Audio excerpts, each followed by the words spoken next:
Hey guys, welcome again to another Bitcoin news show. We're here again at Monday night, 8 p.m. Pacific, to talk Bitcoin news, to talk about Bitcoin for the week, to see what's transpired and maybe hopefully educate people a little bit on how Bitcoin works and what Bitcoin is. We're actually only have myself right now as a guest, as you can see. I don't have anybody else in right now. Had a couple people planned, but nobody got an opportunity to show up. We all had problems. Gabriel had his daughter ill, and Dustin couldn't make it, so it's all right. If anybody wants to join in, we do this every Monday, so definitely try to encourage people to join in live so that you can join into the chat, so you can actually join into the podcast and be a part of it, be a part of the show. Anybody can join in. That's the cool thing about Blab. So that's blab.im. And of course, you can always follow me at blab.im/the1vortex. And then on Twitter, I'm at the One Vortex. So if you want an update on when the show is going to come, it's been a couple weeks since we've been here. Maybe that's why the viewer count is a little low tonight.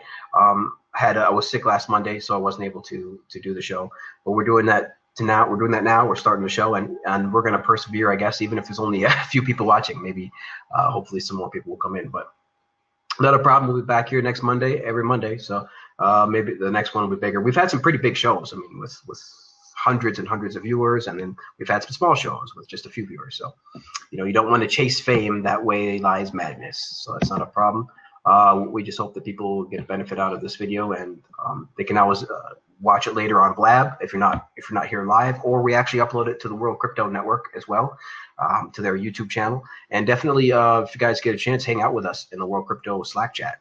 We're in there all the time talking Bitcoin and trying to organize shows. And even if you want to start your own show, we're more than happy to help have you come on there. And we're always looking for more people to give more unique perspectives on Bitcoin, and for more people to get the word out. So definitely join us if you got a chance, if you want to make a little bit of a name for yourself, or if you just want to be a teacher and help educate. It's up to you. We definitely welcome anybody who wants to spread the word of Bitcoin. So check that out, the World Crypto Network.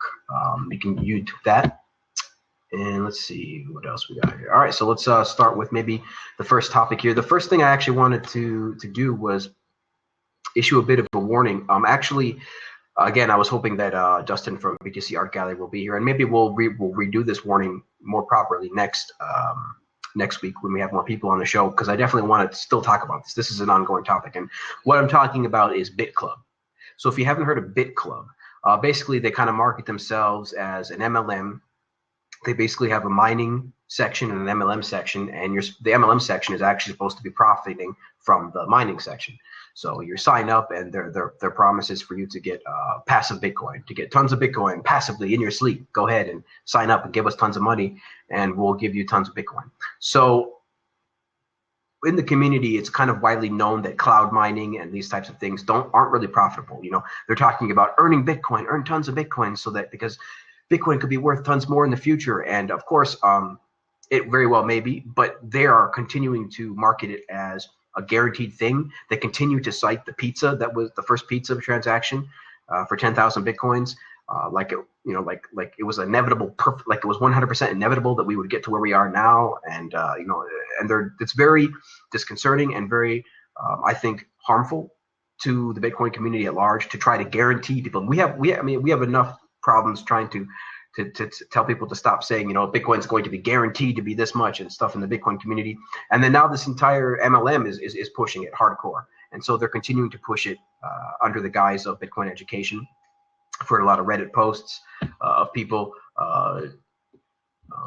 reporting the same thing, that you go to one of these meetups and they talk about trying to educate you on Bitcoin, but then all they do is try to sell you the MLM. And they do a pretty hard sell as well. They really won't kind of let you get out the door until they really pressed you. So I want to put a few links into the chat room right now that you guys can go on and check out.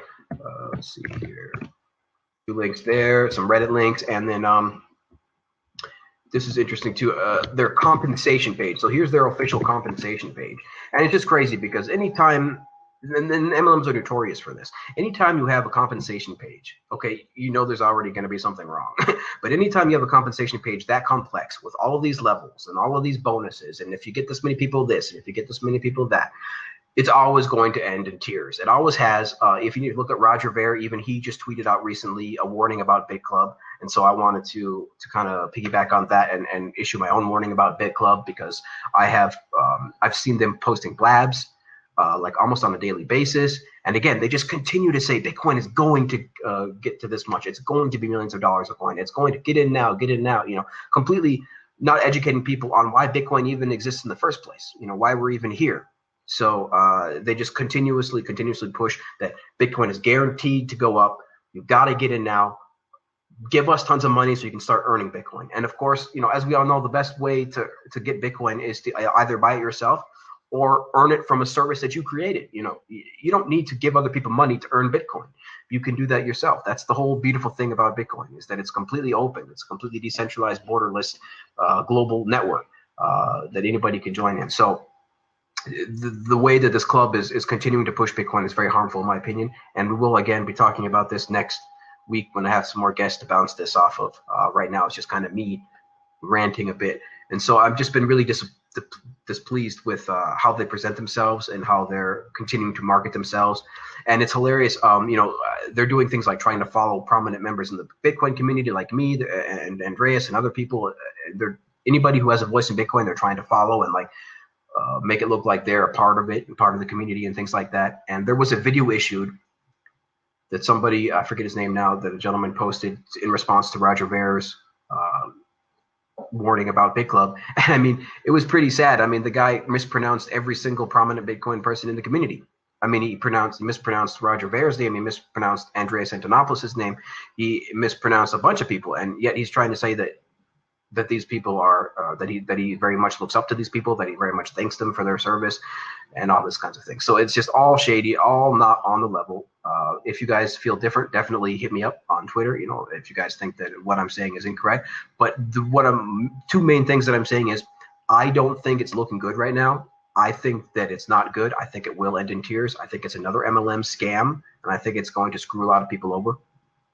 But the second thing I want to say is that don't listen to me. Don't listen 100% to me. Definitely do your own research. Check out the links. Do some Googling.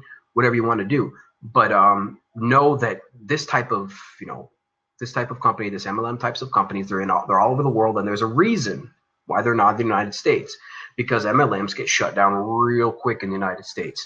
And it doesn't take long for the SEC to come in. And so everybody tries to, just BitClub is no different. They're trying to post their stuff in other countries so that they can try to screw over as many people as possible before getting caught. So not a good idea.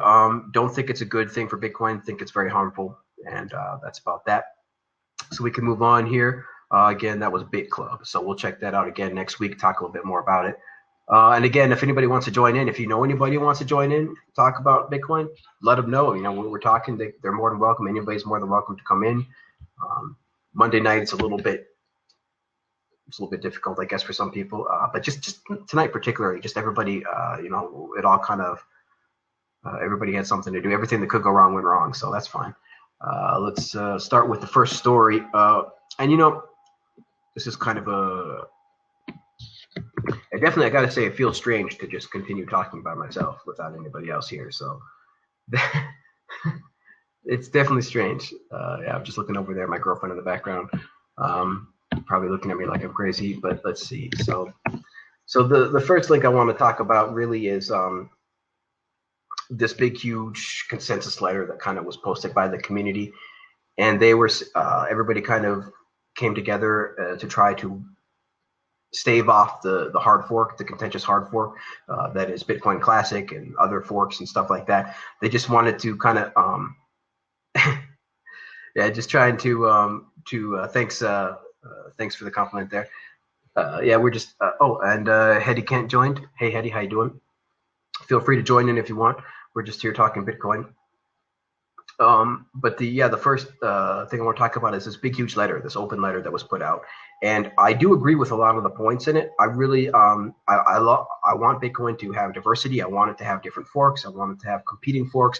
I don't want it to just be one developing community to rule it all. But the thing is that this is different. This is a protocol of value, and it's not a web browser. It's not something, it's not a website. It's not something centralized. It's not something that can be easily changed. And people kind of, Brian Armstrong put out the whole thing that, this is kind of like web browsers. Bitcoin is now entering the age of the web browser. Well, we're going to have all of these different, competing nodes, and that's fine, but it's a lot different because you see all of those web browsers, they all run over TCP/IP. Yes, they're all different companies. They're doing all different things, but guess what? They're all agreeing to run over TCP/IP.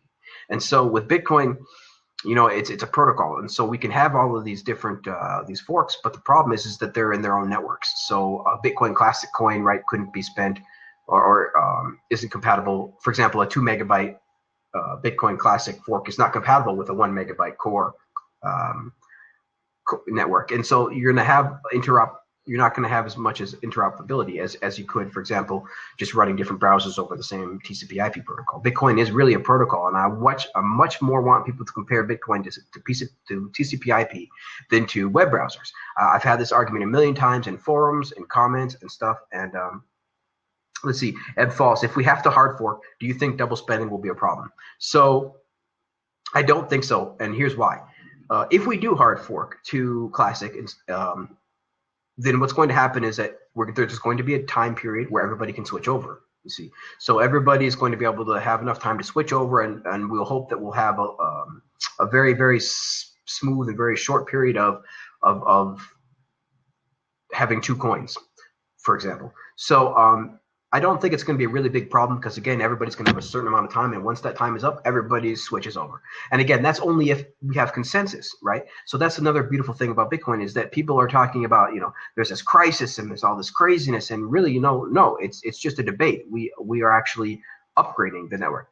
Matt Bitcoins just joined us. Hey, how you doing, Matt Bitcoins? Yeah, man, I'm just thanks for joining. I'm just kind of the only one here tonight. Everybody had something to do. I had a couple people planned for tonight, but they're not here right now, so they didn't get it. They all had things come up, so it's just me talking and ranting. But yeah, cool. So yeah, we're just talking about the open letter, and I really think that people need to, again, just start viewing these different forks not as web browsers. They are completely different protocols. They're not compatible with each other, and so at the end of the day, I really hope that we don't hard fork, but if we have to, that's fine. It is open source. We will hard fork if the community wants it, if they get consensus, if everybody agrees that it's a good thing. Okay, fine, we'll roll over. But my personal opinion, I think a lot of people's opinions right now, is that a hard fork it's too early. We do not want a hard fork right now. If we can try to keep going with with core, that's really the ideal situation. Now, a lot of people are talking about all these conspiracy theories about how, core has been corrupted from Blockstream and this has been corrupted from that and so on and so forth. At the end of the day, look, people, you need to eat. These people need to eat. These people need to feed their families. I have absolutely no problem with Blockstream funding, I think what was it, 9 core developers at this point? Absolutely no problem at all.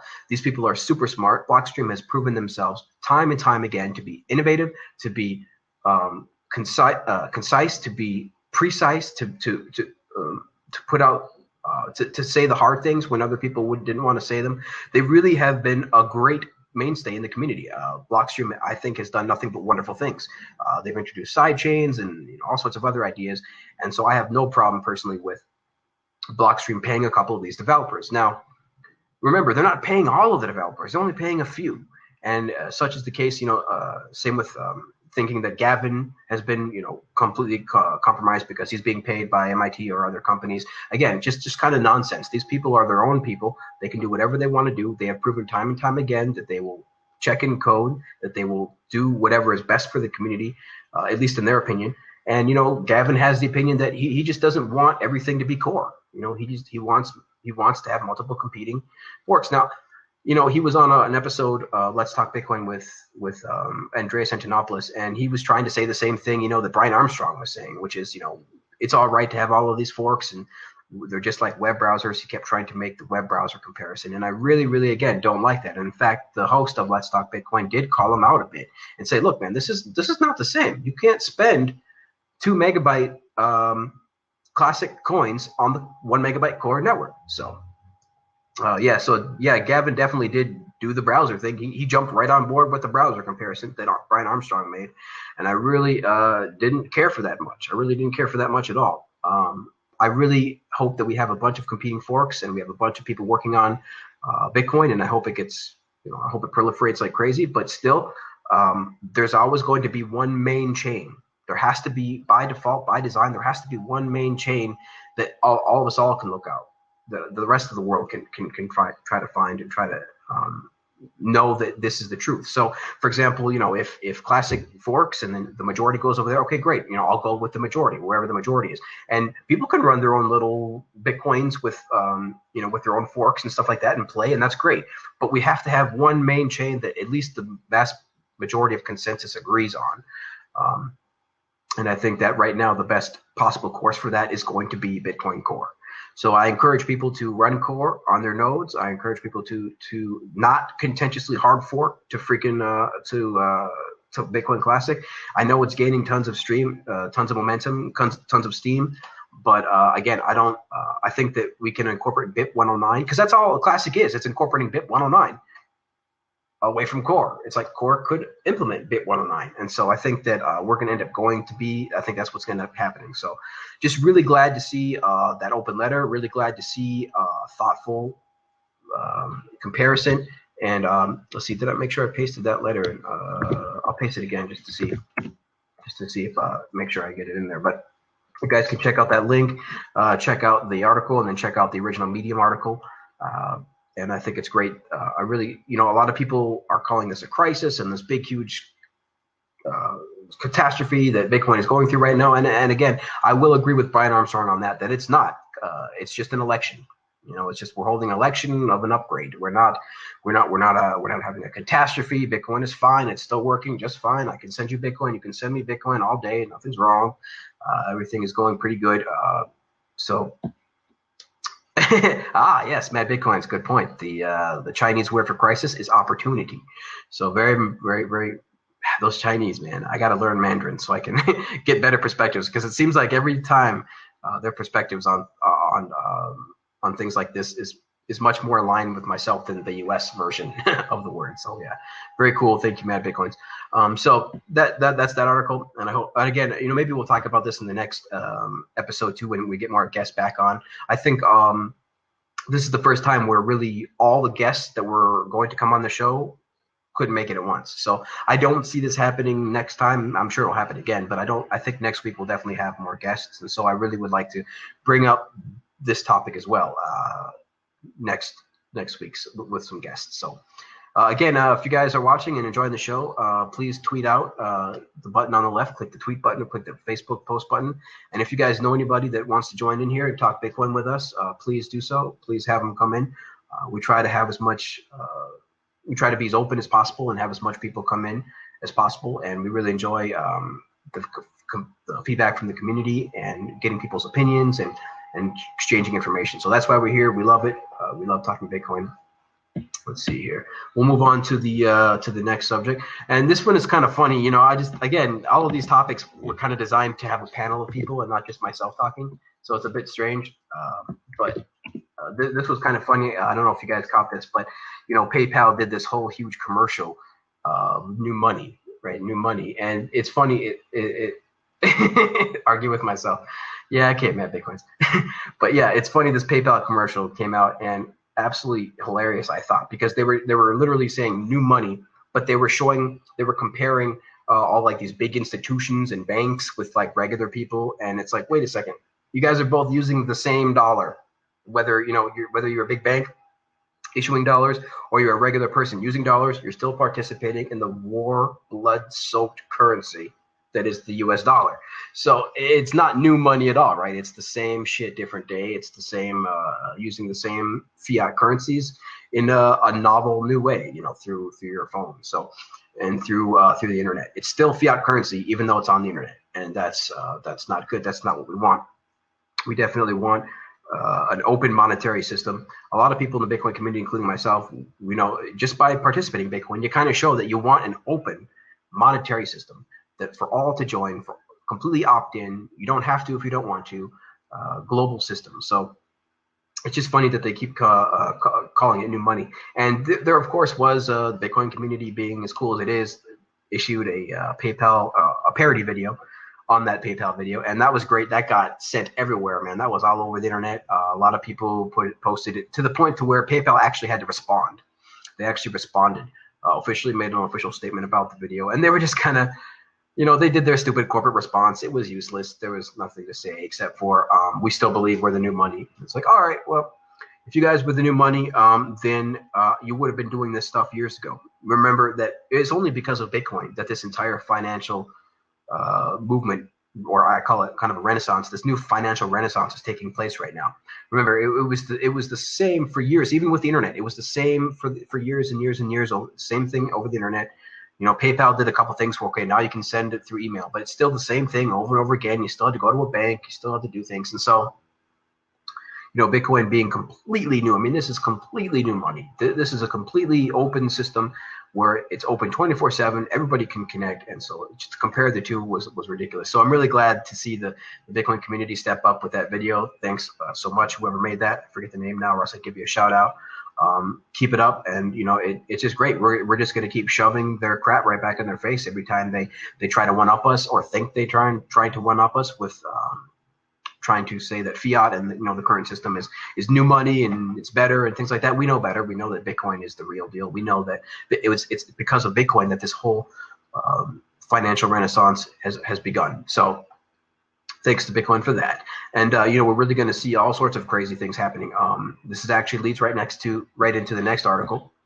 We post that in, which is the payment methods. Visa opens up their network with a Visa developer launch. So let me paste that in. And I found this very, very, very, very interesting. I mean, this is crazy. This is kind of unprecedented history. So what we have is Visa, a 60-plus-year-old company, for the first time in history, opening up their network to developers. Now, do you think that they would have done this with Bitcoin prior to Bitcoin? Absolutely not. There was zero incentive. The whole thing about Bitcoin is that anybody can hop on and develop. And that's been the whole kind of mainstay of the Web 2.0 revolution, is that anybody can hop in, mash up, create stuff, send it everywhere. So that's again with Bitcoin, the same thing. Everybody's opt-in. It's permissionless innovation. It's innovation at the edges, right? This is what we want to see. Ryan Fishman, hey man, thanks for joining us. Nice to see you again. Feel free to join into the chat if you want to. Ryan was with us last time. He joined in. He caught the last few minutes of the show last time and joined in. So yeah, if you got a second, Ryan, go ahead and join in. We're just talking Bitcoin. We're just talking about Visa opening up their network, and it's pretty crazy because, I mean, this was not like an easy task, for Visa. This is not Visa saying, oh, there's the Bitcoin thing, let's open her up.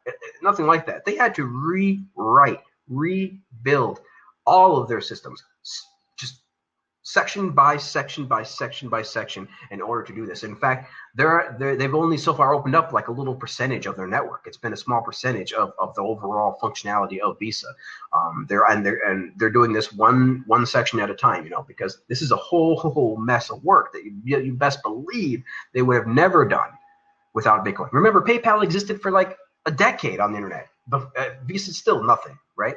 It existed forever, and that didn't make them want to open them up the network. So I believe that, again, this is Bitcoin, again, creating this financial revolution, financial renaissance, as it were, across the planet, that is an entirely new awakening of economics and finance, and only made possible by Bitcoin and the internet, really.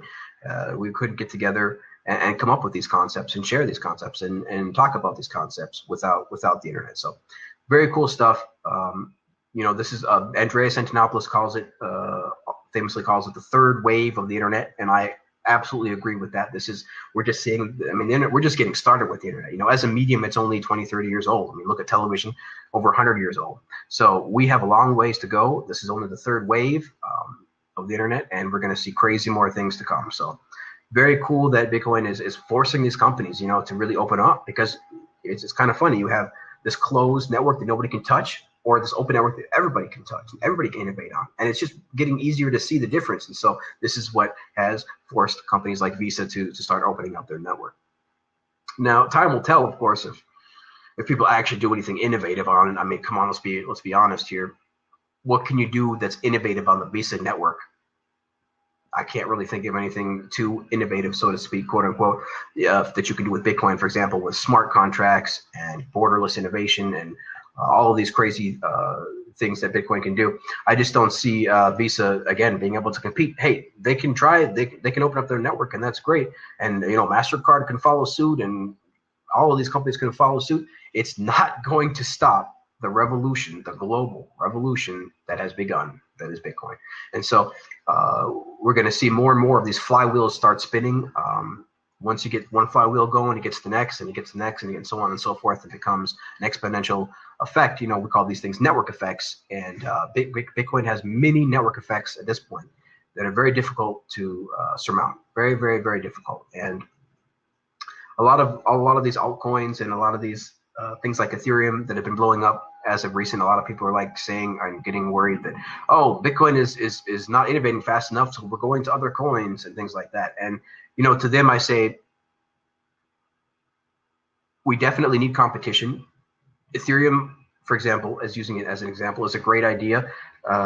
Not sure if it's going to succeed the way they implemented Ether, their token, but still a great idea, right? A global computer that everybody can use. I mean, that's great. I think that there's a use case scenario for that, and if they don't succeed, somebody will succeed with that. Maybe it will be Bitcoin, but you have to really take a look at these companies, because you got to remember, almost anything that these altcoins can do, even Ethereum, we can eventually do over Bitcoin. And so, for example, Counterparty, they forked. In a weekend, they forked Ethereum's programming language, their Serpent programming language, to be over Bitcoin. So these you have to be very careful. Now, I really think that there's going to be a lot of different of these networks, a lot of different coins, and a lot of different ideas, and that's great. A lot of different networks. We need these, but the thing is that we need a single source of truth. We need a global reserve. We need something that everybody can by default agree on. So we can just by default, like time, everybody can agree that, okay, there's 24 hours in a day. Now from that, we can start building other things. So with Bitcoin, I think that it's going to end up being the same, something similar, where it's going to be the coin that backs up all these other coins. It's going to be the single point of truth that everybody goes to, that every single coin is tradable back and forth. Yeah, so for example, every coin, every altcoin has to be traded on an exchange for Bitcoin, or else its value is useless, right? If you can't trade in a cryptocurrency for Bitcoin, then that currency is useless by default. Bitcoin is the main cryptocurrency, the most secure cryptocurrency, the cryptocurrency with the most hashing power, the most people working on it, more people working on it than anything else on the planet. So to think that that these other coins are going to take over Bitcoin and stuff is a little bit funny to me, because all you have to do is look at things like the market cap value, the innovation, the transactions, the amount of stuff, the amount of bips that are being put forth. More and more people are continuing to put these to innovate with Bitcoin. So it's just going to be strange to see something like Ethereum, for example, trying to take over Bitcoin. And again, none of these coins, you have to remember, are taking over Bitcoin, right? They all have their own unique perspective. That's the only way they're going to survive, is if they're something unique other than Bitcoin, or they do something unique that Bitcoin can't do. And so, for example, like Peercoin or Namecoin, these types of things are still going because they provide a very unique use case. So let's see. Most liquid is the most important aspect. Yeah, that's true too, and that's very important too, Ryan. Let me get you in here. We have a caller in here, Ryan Fishman. He joined us last time on the last show a couple weeks ago. It's been a couple weeks now. So, but yeah, that's very true. The most liquid is most important. So I don't know if it's the most important aspect, but it's a very important aspect. You have to be able to have liquidity. And these small coins, Ethereum and these things, the liquidity just isn't there, and it won't be there for years. And that's fine. This is the crypto revolution. It's going to take many years for us to get the kind of liquidity that we see in first world stock markets. So that's fine. But Bitcoin still is the king. It still has the most amount of network effects, the most people working for it, the most people working on it. And that is what it is. So keep creating new coins, keep creating new stuff. We love it. But we also realize that we definitely need a world reserve currency that everything can be tradable in. So, hey, Ryan, how you doing, man? Good. Yourself? Oh, pretty good, pretty good. Thanks for joining us. How's it going? Pretty good. We're just talking about. I pasted an article. We were talking about a couple different things, but we were talking about how Visa just opened up their network. Did you get a chance to check that out? No, what's that about?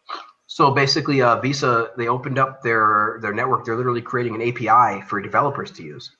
So for the first time in 60 years, Visa's opening up their actual systems to regular people. What kind of things can you do with that? Yeah, right now, again, it's very limited. They've only allowed for a couple of different systems to be worked with right now. But again, their promise is they're going to be adding more and more and more because. Can you build smart contracts on it or something like that? Nope. What the hell can you do with it? Yeah, as I'm saying, you can't do anything like innovative or interesting. Like I don't see any reason why they can't do something like smart contracts. Well, they'd have escrow on there or something at least.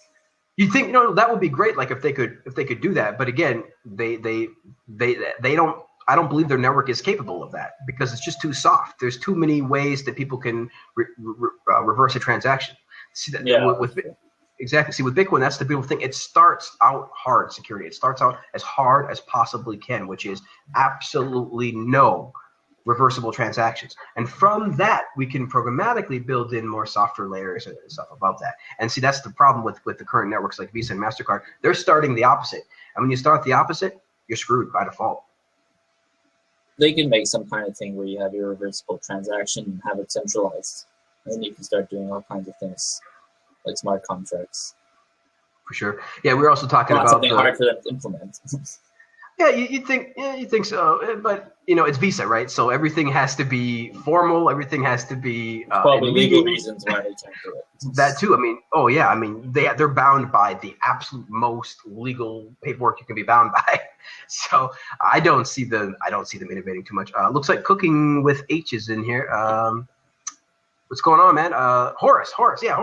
I always say Cooking with H because that's your username, but Horace is in here. Horace, man, if you want to join in, that'd be great. I'd love to have you. It's been a couple weeks since we've seen you, a couple weeks since I've had the show. I actually saw you, Horace, and a couple other blabs. But yeah, if you want to join in, that'd be great. Well, we're just talking Bitcoin here, talking about the Visa recent network that Visa started opening up their network to developers. And me and Ryan were just like, well, what can you do with it? You really can't do much that you can do it that you can't do with PayPal. For example, basically, I think the only thing you can do with Visa is about the same thing you can do with PayPal. Like there's nothing new special about it. So we'll see how that goes. We'll see how many people actually. Go with a nice 3% transaction fee. Oh yeah, you bet. Oh, of course. Transaction fees galore. So again, just to me, absolutely nothing interesting in the Visa network. As a developer, as a programmer, there'd be no way I'd want to do anything in there. If I ever need to do anything with fiat, I'll just use a third-party API. PayPal doesn't even charge anything on top of Visa charges. That's true. Hey, Horace, how you doing, man? Good, guys. How you doing? Pretty good. Great to have you, man. Thanks for joining. Thank you, sir. Yeah. So, let me ask you, Horace. Do you have any thoughts on this Visa network finally opening up their code for the first time in 60 years and having to rebuild all of their systems piece by piece in order to make this happen? I think it's a kind of a mixed blessing, right? I think the guys have to do it eventually to keep up with sort of modern technologies. I think it shows that they're trying, at least, to do something. Maybe it's not ideal yet, but I think the fact that they're willing to try this stuff is really a good thing. Shows they're innovative in at least some sense. For sure, for true. Because you kind of only have two options at this point, right? When it comes to Bitcoin, you can either try to attempt to replicate it or replicate some of the features like this open innovation, or you completely go 100% into Bitcoin. There's no kind of in between, right? You can only start to try to be a little bit like it, or you are it, and that's it. And so all of these companies like Visa, they're trying to take their little pieces of Bitcoin and put it in here, and maybe they'll see some innovation. But I don't think I don't think the developers in the world are going to be going to the Visa network. Mm-hmm. And of course, Visa is only available in a certain amount of countries. Exactly. It's ridiculous. And we already have pretty good banking here in Canada and in the States, right? The States can still be improved a little bit, but these companies sort of doing things to integrate blockchain or things like that, or try to revamp their systems and open source them. It's kind of futile in a sense as well. 'cause it's the other countries that'll really notice One the thing changes. I am interested from the banking world is these email money transfers. To integrate that as API. Yeah, that we only have costs email. $1 for the transaction. You can do it in Canada. Yeah, Or 3%. $1.50 depending on your bank, and you're good to go. The Interac e-transfers. Yeah, you can email each other up to And I think 10 it's grand at a time. programmable, so you can program websites to accept email money transfers pretty easily. Interesting. Nice. One of the big things sort of facing the trouble with Interac e-transfers right now is they're still reversible. So that's one thing that's really sketchy. Someone tried to scam me for $1,000 maybe 6 months ago for an Interac e-transfer. They tried to back it up and say, you have to wait a couple of days to trust it. sorry, Coupake. I have some people over right now. I just thought I'd hop in for a minute and say hello. For sure. Oh yeah, we don't mind too much. We try to keep it pretty laid back here. But yeah, definitely maybe when you're not talking, hit the mute. You can just hit the little sound icon, right on your. Oh, that mutes me. Okay. Yeah. Yeah, no problem. You can just click that little sound. Yeah, there we go. See, so you can just click that sound icon. But yeah, for sure. And so you know what? I'll also ask you, you guys, since I got you in here now, let me ask you a question that I did before you guys got in here. What did you guys think of the whole PayPal new money video that got posted around? I want to hear first from Horace, and then I'll ask you, Ryan. Horace, did you see this?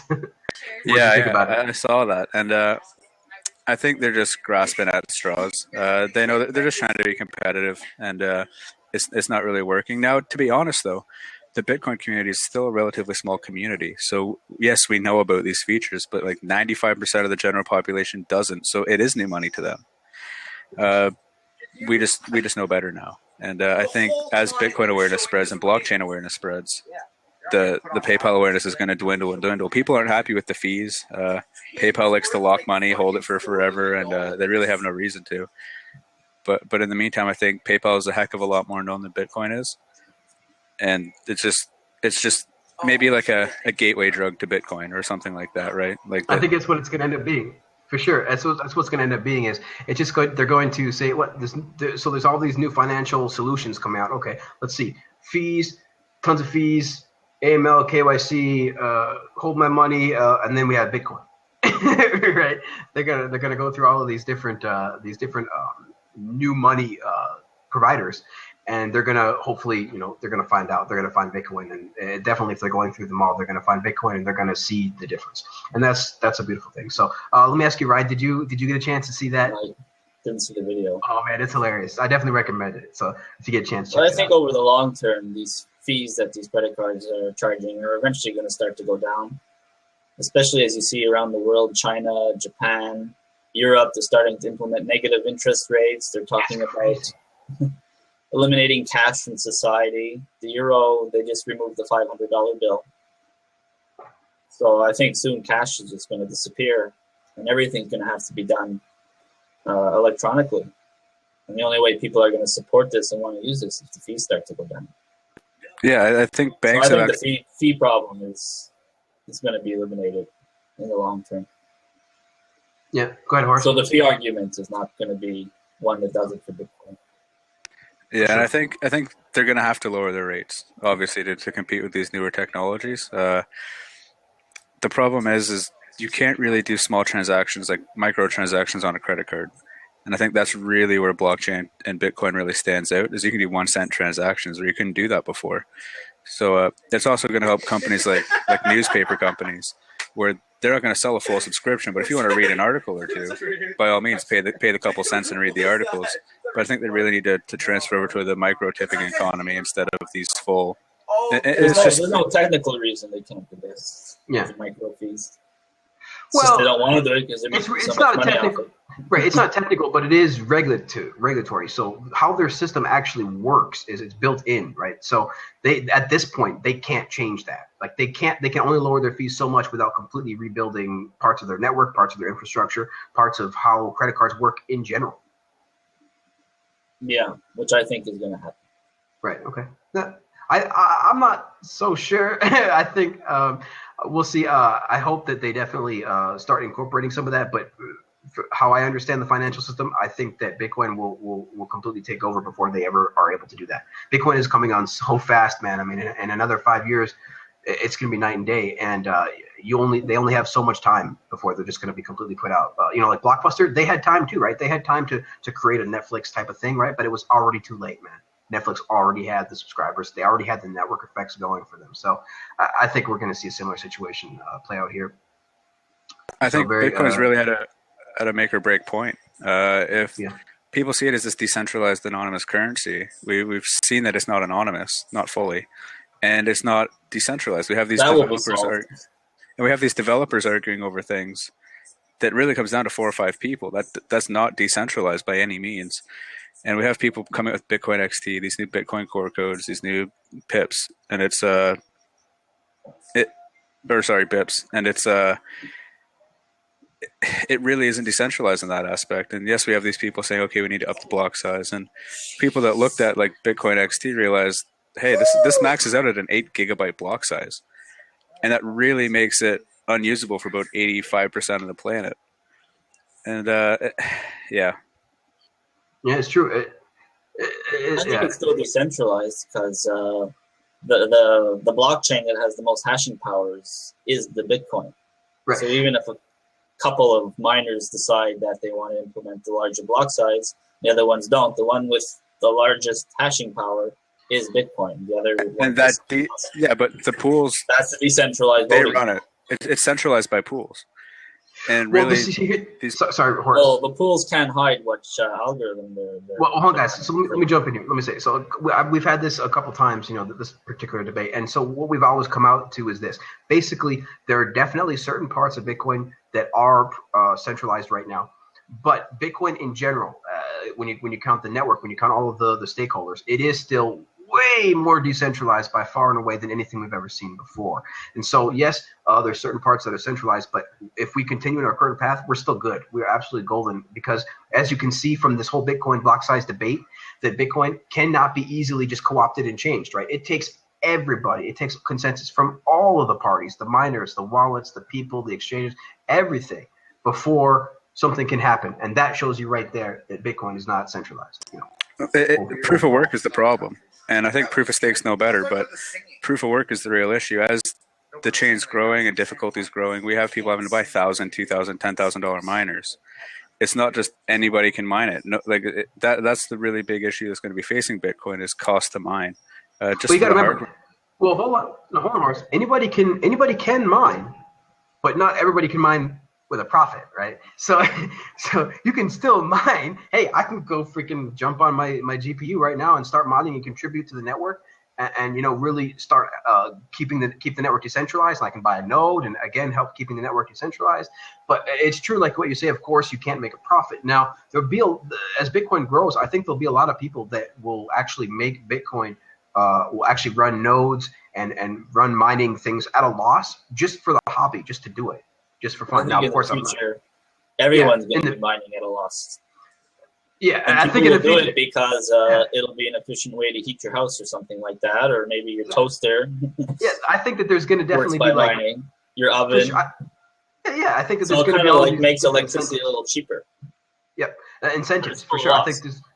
Exactly. I think there's going to be all sorts of incentives that, for example, even like in sharing bandwidth or sharing hard drive space, all sorts of different ways. There's going to be, I think, in getting Bitcoin, small amounts of Bitcoin, helping support the network, keeping it decentralized. So again, there's definitely certain parts that are centralized, but as time goes on, I think it will continue to become more and more and more decentralized. Now, a lot of people are argued that China mining is centralized in China right now, and I don't think again it's centralized in China. I think it's just central right now in China because of the incentives of electricity cost and things like that. But remember, there are plenty of places in the world where you can go and mine just as cheap. You can go to Iceland, you can go to Canada. There's other places where electricity. Isn't Iceland the best one?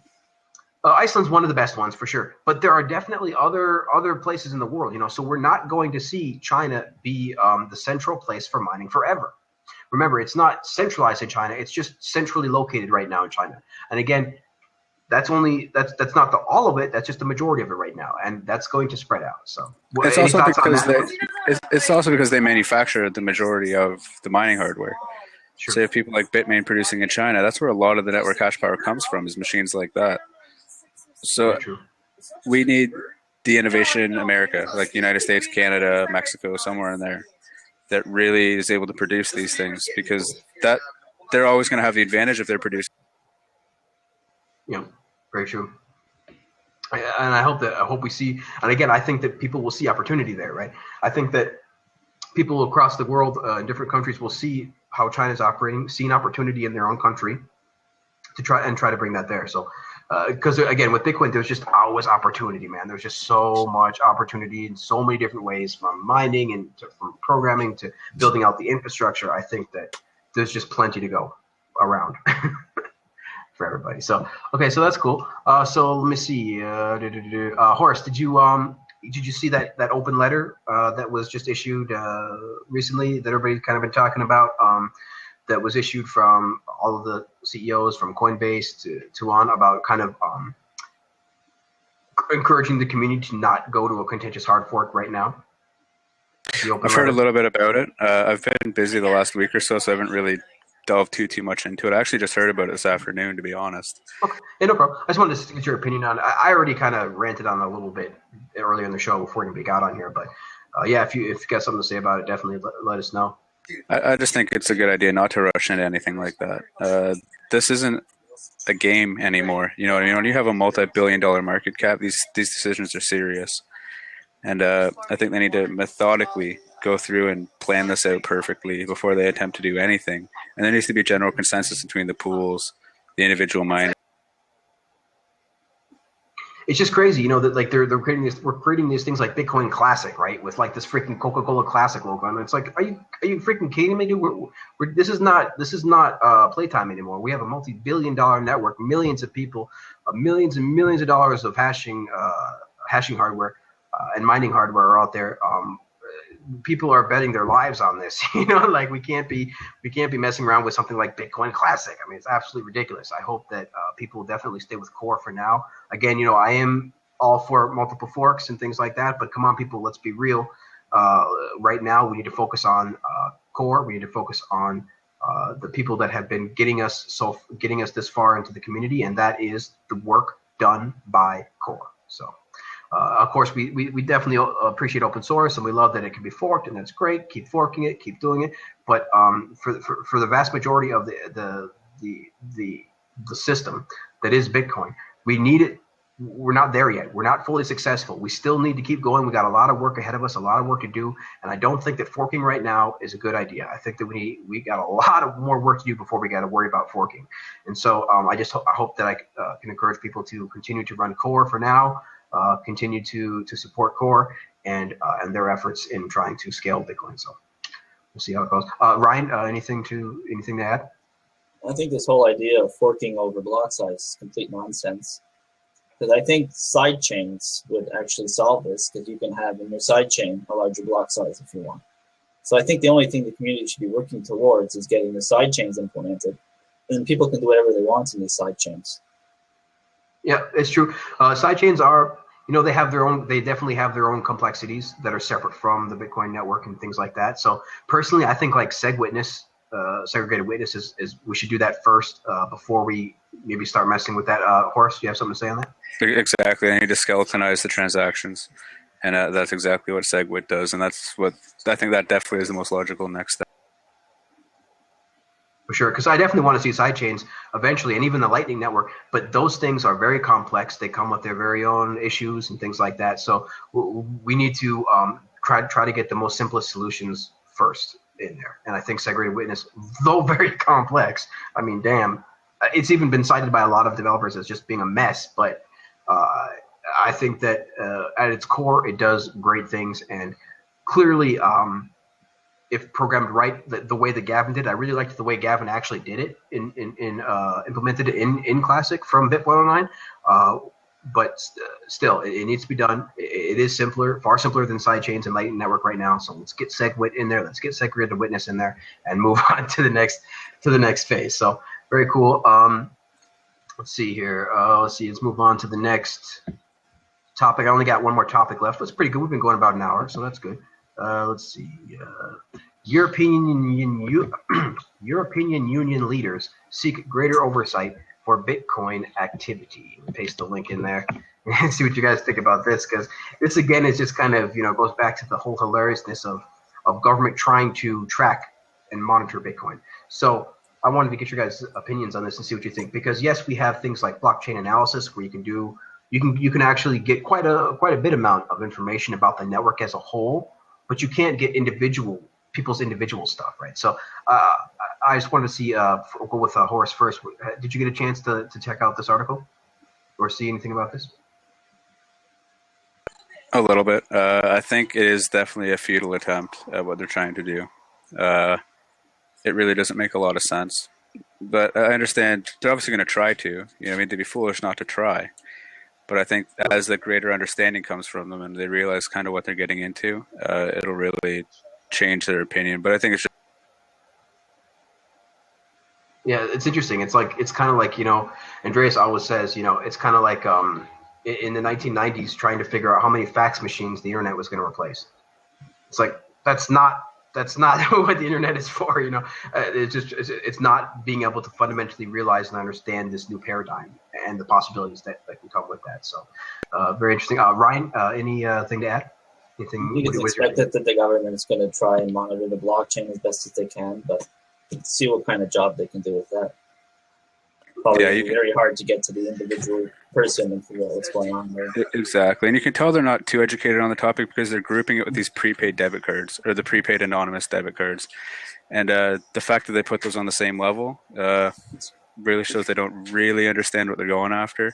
But I think at least they're trying, because Bitcoin does need some regulation, not Bitcoin itself, but especially where that's exchanged over to fiat currency. That's where the regulation needs to lie. And it just prevents exchanges from running with things and prevents all that stuff. It provides accountability because we saw too many like MintPal and Gox and all that before the government really understood it. They just left. And for sure, I definitely agree that we need continued regulation on the exchanges, right? On the endpoints, on and off ramps, exit and entrance ramps. We definitely need, because an exchange, like you said, could just take people's money, or there actually could be very nefarious things happening on that exchange, or they could be running a freaking, like we saw with Gox, pretty much the word is escaping me for some reason right now. Well, yeah, that's one. That's definitely one way of saying it. But the interest, for some reason, it's escaping me. But it's basically what banks do. It's how they create money. Oh, fraction reserve. Yeah. So I don't know why I've said that word a million times. I don't know why. But yeah, that's the polite word for Ponzi scheme. Yeah, that's the polite word. So I think that the regulation needs to happen at the exchange level to prevent that from exchanges going that route, like we saw with Gox and others. And so for sure, but I just don't see, I guess this is just them trying to attempt to place their KYC AML over cryptocurrencies, where is it? Yeah, like we're saying in the chat room, I just don't see how they're going to be able to do that very successfully. So that I guess we're all on an agreement there that they're going to attempt to do it, but it's just not going to fly in their favor. So very cool. Once zero coin comes out, that's it. It's totally anonymous. For sure. So before we end it, let me just, since you guys just got here, let me just ask you, go around the room here. Horace, do you have any stories of the week or anything you want to share about Bitcoin in particular, or anything like that? Anything to shout out for? Nothing overly particular. I have noticed in Toronto, up in Canada, there's this great group called the Bitcoin Bay, and what they've been doing is going to different. There's actually Jamie Robinson from QuickBT, which is an exchange up here, and he's going around a terminal setting these restaurants up to accept Bitcoin. So I remember I went last week and went to 3 different restaurants, and he set all 3 of them up to accept Bitcoin. So I think it's a really cool initiative downtown Toronto right now that these guys are doing. That pretty much. See, that's really cool, but I just don't think brick and mortar is going to be the way. I definitely love the on the ground, feet on the ground, the grassroots education, but I'm just not sure that education through signing up all these merchants is the right way to go. I mean, I think that because we're so far away from the average person using Bitcoin at a brick and mortar store, I just don't think that it's prudent now to begin. To be signing. I think that education on Bitcoin in general and the current system is far more informative and a far more pressing matter in the short term. What do you think about that? I think it depends on your location. Like, for example, downtown Toronto, they have within a 2-block radius like 13 Bitcoin ATMs. There's about 10 stores that accept it right downtown there now. So it's kind of growing there. We have great companies like CoinKite. I absolutely love CoinKite. And they create these merchant terminals where it literally just looks like an ATM machine, and it prints out a little receipt. You scan that, you pay, and it prints out another receipt. Easier than like debit card, anything like that. And it's we should almost do a shout out to CoinKite. I mean, because that company is awesome, and their API is ridiculously sweet. It is very cool, very easy to use, and man, their blogs even. I mean, these guys have a good voice, a prominent voice in the community. They're not just trying to make a quick buck. They're not just in there to have a Bitcoin product, and make money. So that's very cool. Ryan, same question to you, man. Do you have anything, any shout outs, any stories of the week, anything you want to share about Bitcoin? I haven't done anything Bitcoin the whole week. Yeah, just keep buying, man. Just keep buying. What do you guys think about this? Let me ask you, because I really think that this is of course speculation, but I really think that this is the last year that we're going to see Bitcoin under $500. Let me ask, what do you guys think about that, Horace, first? I think it's a bold statement at the moment. I think it may take a little longer. Traditional fiat currencies take like 10 years to grow into anything substantial, right? And Bitcoin's it's getting there, but I don't think it's really at that point yet, where I think a lot of other currencies I think currencies like Ether are sort of stealing the thunder at the moment. Like, we've had blockchain for a while, Bitcoin for a while, but now you see companies like Microsoft and what was the other company? IBM forking it. You see banks like Citibank and in Canada, TD Bank, stuff like this, working with Ethereum. And I think that's really interesting. They decided to go with that route with the smart contracts. Well, you got to remember, right? They're not so much using Ethereum, the network. They're mostly using Ethereum, the damn programming language, right? So because there's no way that big banks and stuff are going to buy into Ethereum, the Ether. There's no way that they're going to buy into this. There's no way they're going to run a private blockchain with Ether. And so that means that all of the Ether, which is the only token in Ethereum, and the only thing you can use this token for is smart contracts. It doesn't bode well long term, in my opinion, for Ether or Ethereum in general. Because obviously, if they're going to use their programming language, that's fine, but that does nothing for all of the people who are holding Ether. No, for sure. And I think a lot of smaller businesses will use Ether with the dApps and stuff like that.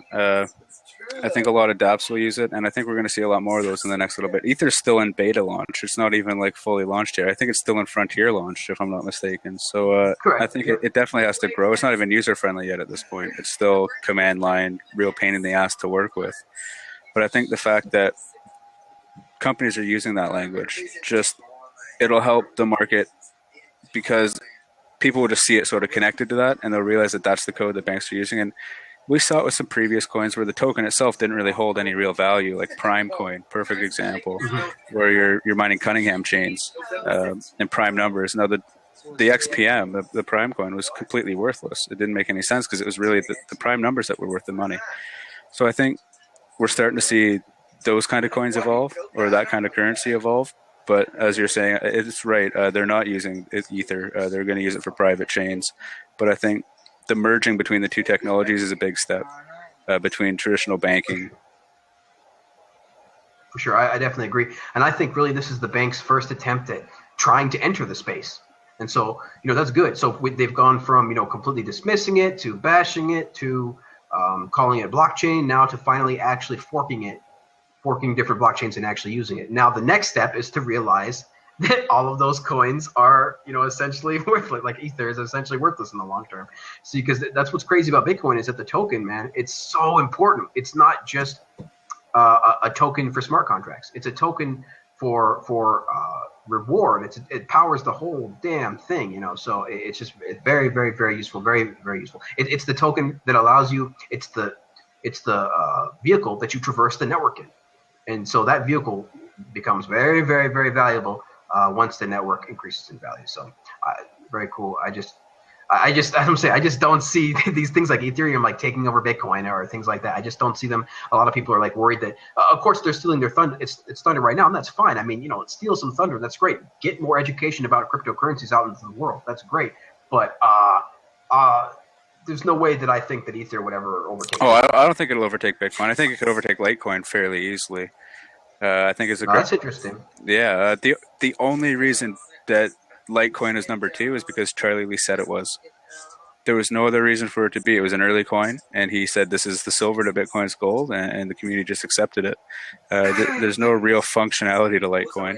There's nothing really spectacularly different.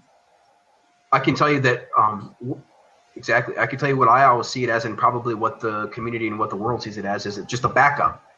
In case Bitcoin blows up, we got Litecoin.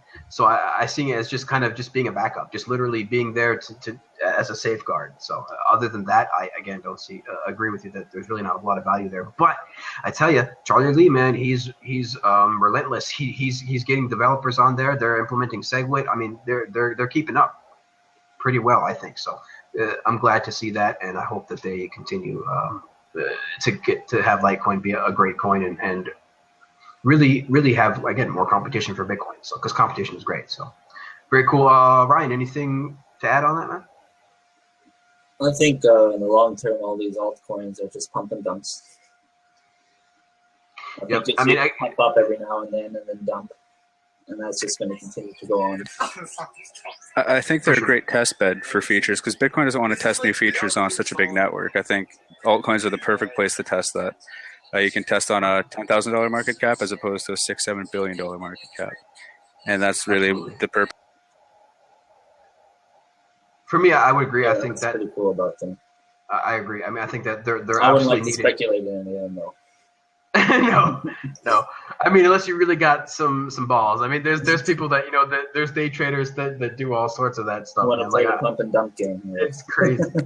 If you guys are familiar with Moore's law at all, I think Moore's law does not just apply to hardware; it definitely applies to cryptocurrencies. Where within, they say 2 years from Moore's law, but 6 months really. It's an expedited Moore's law. It's it really everything in Bitcoin is expedited. Yeah. Everything in Bitcoin is 5x. And the average life of an altcoin is any of these altcoins. If any of these altcoins have any feature that's very catchy and is catching on, Bitcoin can just always implement it. Yeah, for sure. There's no feature that these altcoins are going to take over Bitcoin with a feature because Bitcoin can just always copy it. For sure, I agree. Yeah, because people are getting a little worried with all of the with the hype around Ethereum, things like that. And again, Ethereum has its place, Litecoin has its place, Bitcoin has its place. All of these coins have their place, and so I just really don't see anybody surmounting Bitcoin's network effects anytime soon. So very cool. Well, thanks guys for joining. I really don't have any other questions. We've been going about an hour or so, so another great show. Horace, hopefully you can join us, both Horace and Ryan, join us next Monday. We're here every Monday at 8 p.m. Trying to talk Bitcoin. I was sick last week, so I was out last week, but back again this week, and we'll be back again next week, health providing, of course. So Ryan, tell me, where can we find you? Twitter. Any Twitter or anything like that you want to shout out? I'll be here. Okay, cool. All right, Horace? Nowhere right now, to be honest. Blab, I guess, would be the place to find me. The Twitter I have connected to Blab now. They banned my real account, so this is just like a dummy account, Cooking with H. I posted an inappropriate picture, and they didn't like it, so they lifetime banned me. It happens to the best of us, man. It happens. Yeah. So, people looking for me, I'm sure you can find me out there, but definitely. Awesome. For sure, yeah, I appreciate it. We love your knowledge, man, Horace. We love it when you're here. Ryan, too, we super appreciate it. We appreciate all the guests that come on the show. So thanks so much, guys, for joining us. We're going to be here back again next Monday, 8 p.m. Pacific. You can always find me on Twitter at @TheOneVortex, or you can find my Blab channel, blab.im/TheOneVortex, for any updates on the show or anything like that. Definitely check us out. Until next time, guys, have a great night, have a great week, and we'll talk some more Bitcoin again. Thanks, guys.